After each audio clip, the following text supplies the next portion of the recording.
Well, folks, you saw it all come together. And now on to see how the sweet potatoes are going to keep giving and giving for us. Howdy, folks. I am Martha, and Dorothy and I welcome you to Hirschberger's Miracle Homestead. We're having kitchen action. Plus, as you can see on the thumbnail, we are going to be working with the sweet potatoes. Last fall, we harvested 137 pounds. And we are going to show you what we're going to do to help those sweet potatoes keep giving and giving.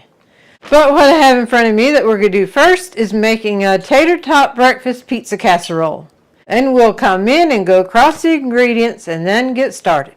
The ingredients we'll need are shredded cheddar cheese soup, salt and pepper, bacon fried and crumbled, sausage fried and crumbled, eggs, and the tater tots. You may think this is a huge bag of tater tots, and you're absolutely right. It's a 5-pound bag. We'll not be using near all of it, but by the ounce, it was cheaper to get a big bag than a small bag. So we got a big bag, and we'll use what we need and put the rest in the freezer. In fact, we already used some, but we'll put the rest in the freezer then, because we still won't need what's left in here.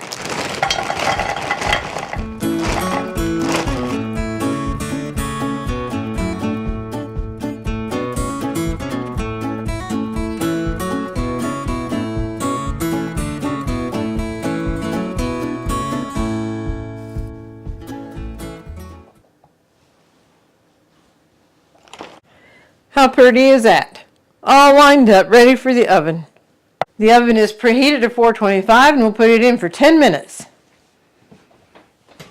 Now put the twisty on here and put these back in the freezer for later use. I'm going to pull the countertop burner in because that's what we'll need next. And go ahead and get it on heating up, preheating. Because we need to fry our eggs. Back in the freezer. Alright, just with a fork, I'm going to scramble the eggs. The sausage and bacon are both cooked, so we're going to cook the eggs that they are ready to go onto the pizza casserole. Now that they're scrambled up, I'm going to put the salt and pepper in.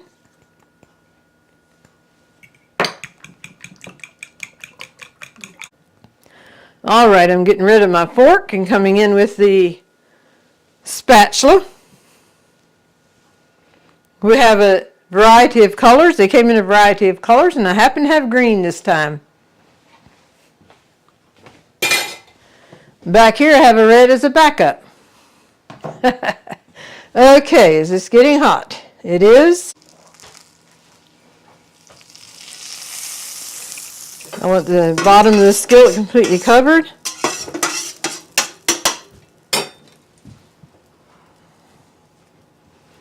And in goes the eggs.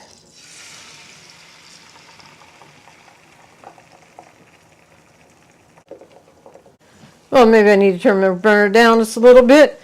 We're just going to do a soft scramble. It's not going to be a hard scramble like I usually like because it will bake some in the oven. So it will end up being a soft scramble. While we're scrambling the eggs, I want to give a hearty welcome to everyone. If this is your first time with us, we're so glad you found us. And for those of you who've been with us for a while, we appreciate your continued support. And welcome to our new subscribers. We're happy you're a part of our YouTube family.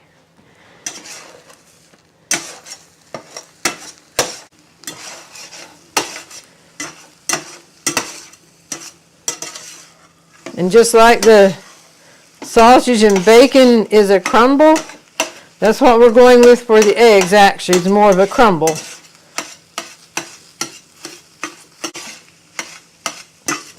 Alright, that looks like a soft scramble. So I will remove it from the heat. Cut the burner off. Should have had a hot pad over here ready and waiting, and I didn't. Here we go. The countertop burner, I will remove it. We got it from Amazon, so we can leave a link for it. Now, when you want to move it, if you stay on the outside black part, you will not burn your fingers. There's actually a little handhold deal right here. So you can move it out of the way without burning your fingers. Okay, so the timer went for the tater tots, so we will get them out. Careful not to burn yourself. Now with the flat surface, we are just going to come down on the tater tots and give them a light mash.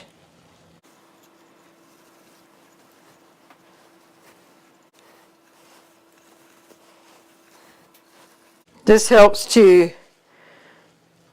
the tater tots go in together. There'll still be a few gaps there, but that's okay.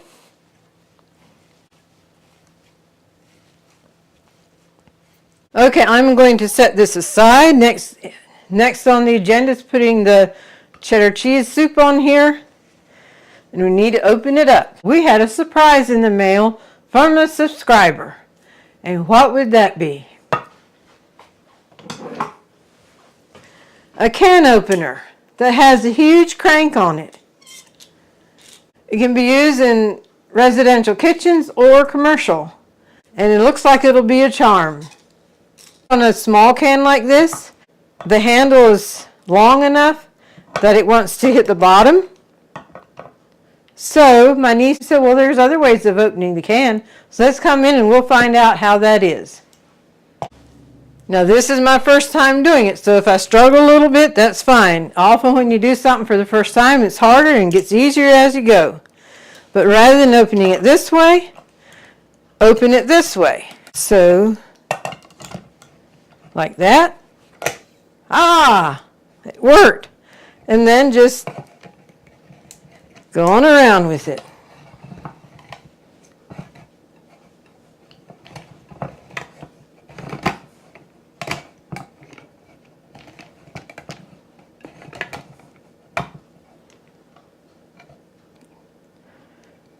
And as always, when you're working with tin cans, be careful so you don't cut yourself. There you go. It'll work great. All right, let me get something to put this in. Now here's my red spatula that I said I'll use for backup. I'll bring it in now.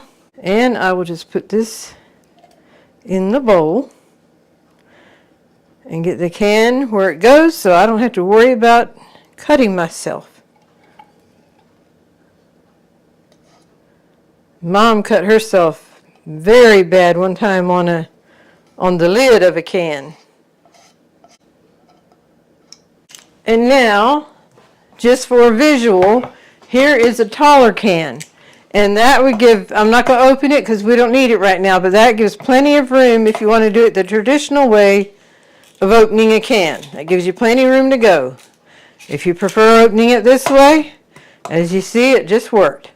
Now, there's another feature that this can opener has.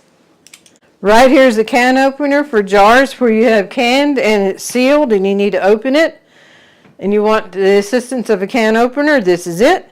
You might see that it's grape written on there. This is actually peaches and it was canned in white grape juice. So we didn't have to add any sugar to it. So, and then with the sear, just put it on here.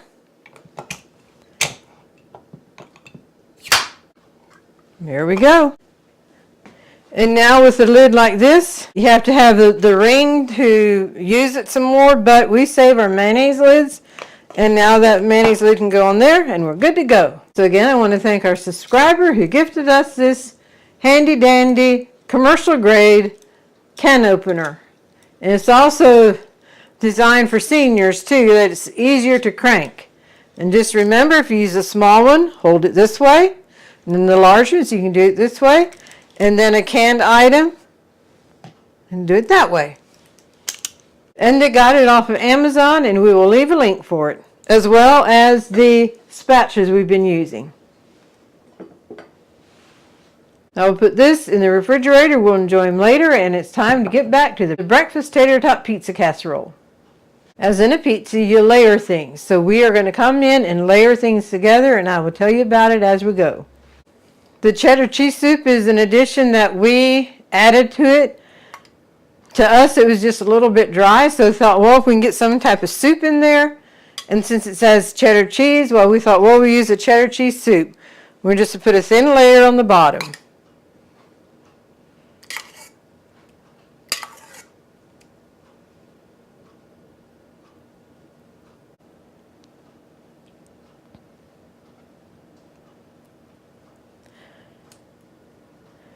If you had a full 9x13 pan, 1 can of soup would do it, but since this is shy of a 9x13, we are stopping at this and we'll use this in another dish. The shredded cheddar cheese, and I'm just going to put just a little bit, not much, because the soup there kind of takes the place of the cheddar cheese. Now, after the cheddar cheese comes the eggs. And just like any pizza, some like more something, and you can often order it that way. And if you prefer more something or other, then you can make it that way.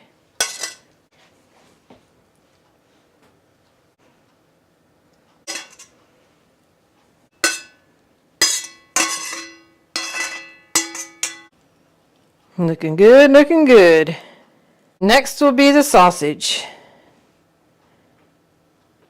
I just fried up some sausage. I don't know if it'll take all of this. One thing, I'm not going to put it on everything because buddies should not have seasonings that come in sausage. So one end I'm going to let the sausage off. That way he can enjoy a tater tot breakfast pizza casserole as well. There you go. You can put on what you want and leave off what you... Well, he would love sausage, but sausage does not love him. There we go. Now, cheddar cheese comes on top. And with this, you can go out over the tater tots that are on the side.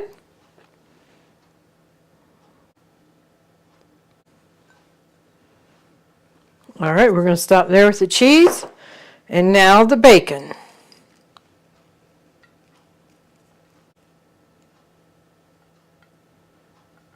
And now just a sprinkle of a little bit more cheese. Okie dokie. This is ready to go back in the oven for 15 to 20 minutes. So in the oven it goes. If this is your first time with us, as I was putting the sausage on and mentioning I'm going to hold back on the one end of the casserole because of Buddy, you may wonder who Buddy is. He's my twin brother, our special needs brother, and we have the privilege to care for him. And I've said many a time, we do the hands-on care, but the rest of our family, they also have their own way of helping. So it's a family effort in caring for a special brother. And he is indeed a special brother. As I was frying out the sausage and preparing that for this, I couldn't help but think of my brother Merle. He was the oldest brother, and he drove an 18-wheeler dump truck. And he was home nearly every night and then head out whatever time he needed to in the morning, depending where his load was going.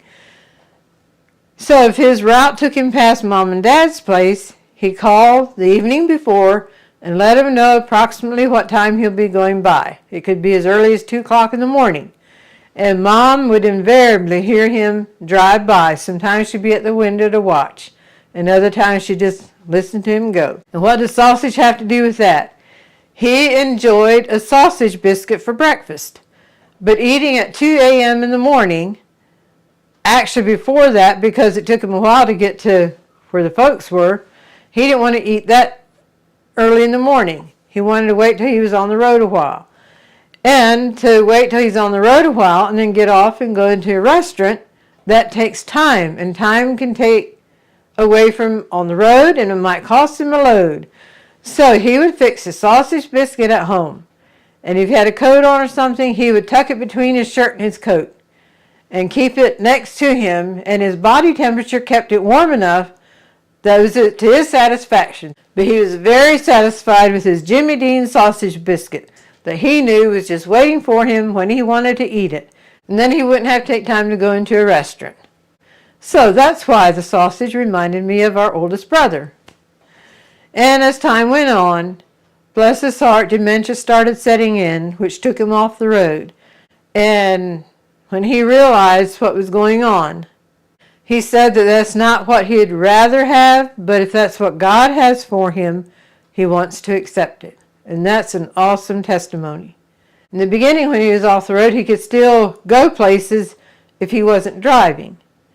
So at that time, Dorothy and I had a resale business where we emptied out storage units, and then we cleaned things up and went to a market with baked goods and reselling of the items that we got out of the storage unit. Or we go to in-house auctions. And our brother Merle thoroughly enjoyed sitting with us at the market or going with us to the auctions. And it was a pleasure to have him along. Merle did pass away in 2018, and he is still keenly missed. I checked the pizza casserole, and it is ready. Yum, yum, yum. It smells so good. And there we have it, folks. The Tater Tot Breakfast Pizza Casserole. And you can definitely tell which end is Buddy's. But that looks so, so yum. I wish I could share the smell and the taste with you. And then the sides are lined with tater tots. We're going to wait a few minutes before we cut into it. And I just want to take this time to thank everyone who has liked our videos, commented on them, and shared it on your social media. All that helps our channel to grow. YouTube recognizes the likes and then also the comments that our videos being enjoyed, so they put our videos out to more people. And the commenting, it helps us to interact with you all, let us get a glimpse into your world, which we thoroughly enjoy. So thank you very much for those who do that. Alrighty, it's coming down through the middle.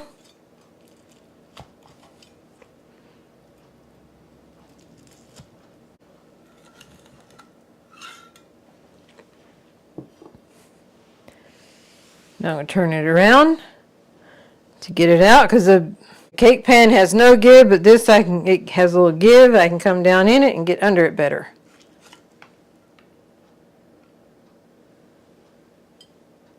Now all you see is tater tots, isn't it? That's all right. We'll take care of that. And there we have it, the breakfast tater tot pizza casserole. Here's a close-up of the inside.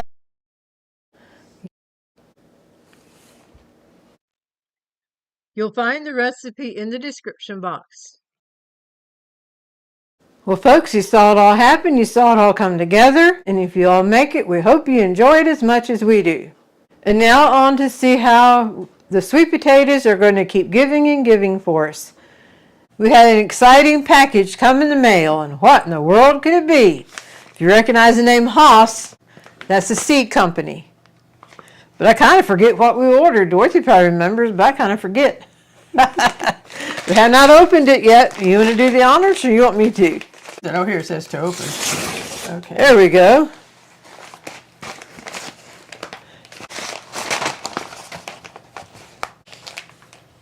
It's all in that package.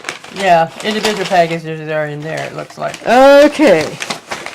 Individual packages in here. Yay, yay, yay. I see one thing we're very excited about. Forward hook lima beans. Amen. You cannot find a forward hook lima bean in a grocery store. You can find the baby lima beans, but they're not the forward hook. At least we haven't been able to find them. Well, if you do find them, they're expensive. True. I guess. The brand we used to get Yeah. isn't there anymore. Right. Yeah. So, and most times you can't find them at all. Cucumbers? the tasty green hybrid cucumber. Okay, and then Pascola zucchini, I guess is where you pronounce the first word, first name. all right. And then Imperial Star spinach. Avenger spinach. And Bloomsdale spinach. The Contender Bush green bean. That has done very well for us already. A magnolia blossom pea, which is like a snow pea. So we're looking forward to those. Yes. I just love snow peas. There was one thing that we had wanted to order from Haas that we missed.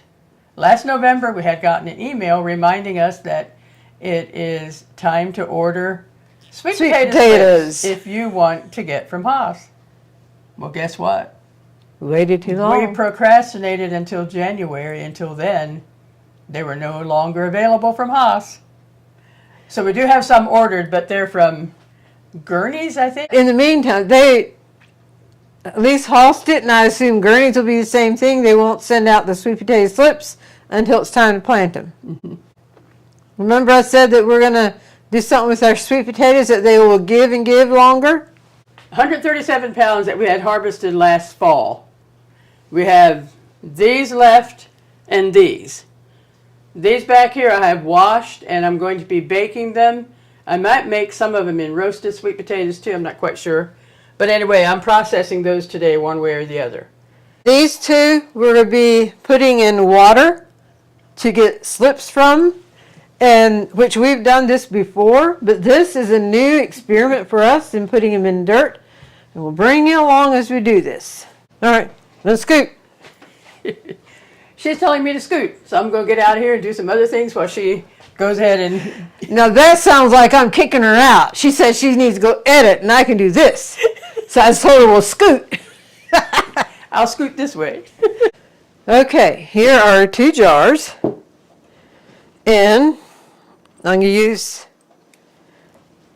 3 toothpicks per jar, per potato. So we want the potato about like that. We're just going to put a toothpick in the potato.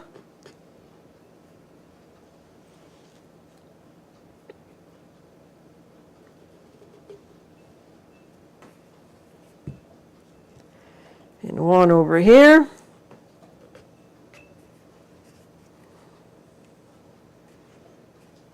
And that will hold the potato up. The same way with this one. Rather than go all the way down, hit the bottom. Now this should be interesting to see how the shoots come off of this one. Okay. Toothpick in.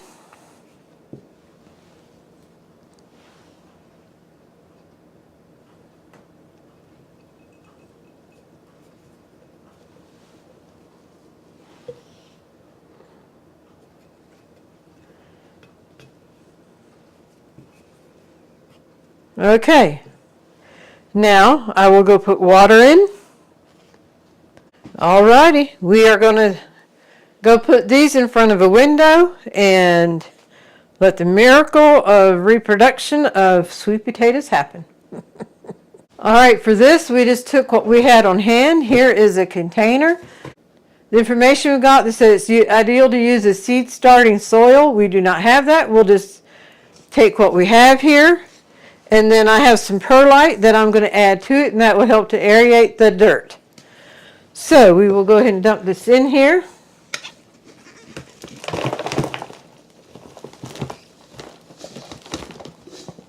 I love this old-fashioned bucket. And guess what? We got it at an auction. Okay, I'm just going to work the dirt a little bit, crumble it up. I brought it in yesterday so that it could get room temperature, because you don't want your dirt to be cold. And I didn't know how much perlite I need, so I just grabbed some, mix this in. This is the Georgia Jet sweet potato, and then the Georgia Jet is also what we ordered again this year, which, as we mentioned, they're coming from Gurney's instead of Haas. Now we need to moisten the soil, and we're just going to put this in here. I'll mix it up then so it moistens together. It's just something therapeutic about working in dirt. At least I think it is. Okay, that's nice and moistened. Alrighty, for the sweet potatoes that are going in the dirt, We have 2 longer ones and then 1 shorter one. We'll start out with the longer ones. Just place it in the dirt like that with part of it sticking up. And same way with this one. Place it in the dirt. And then the little one.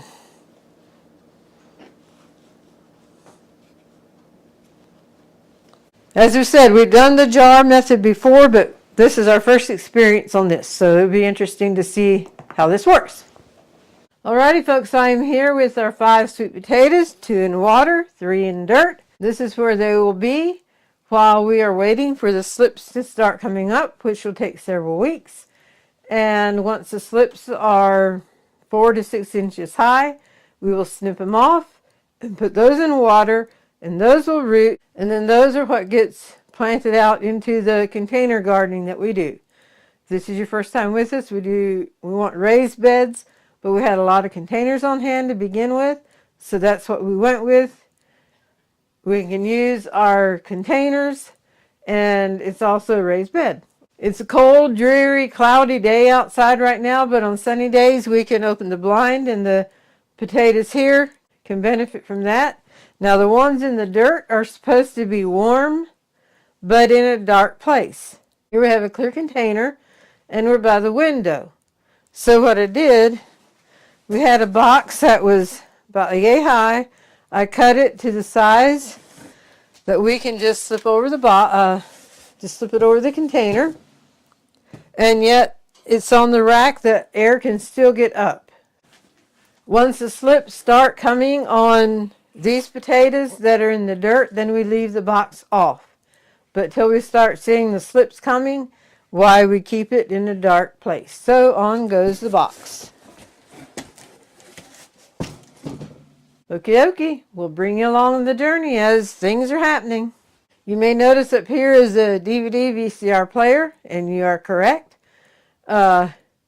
We have a local internet service, and most times it stays up and running, but in case of a bad storm, it has been out for just a short time. Usually they're Johnny on the spot and getting it up, but that's no guarantee. So we have this as backup entertainment for Buddy.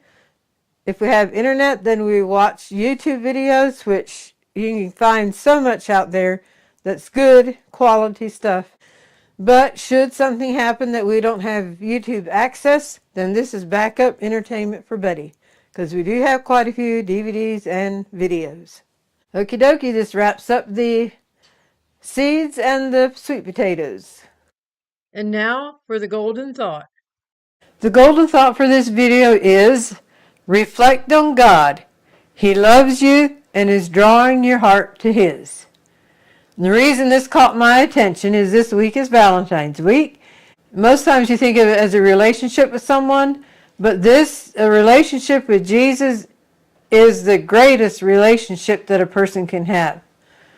So when you think of the heart and thinking of our relationship to God, this covers all aspects of the human race. Whether you're married or single, reflect on God. He is drawing your heart to His.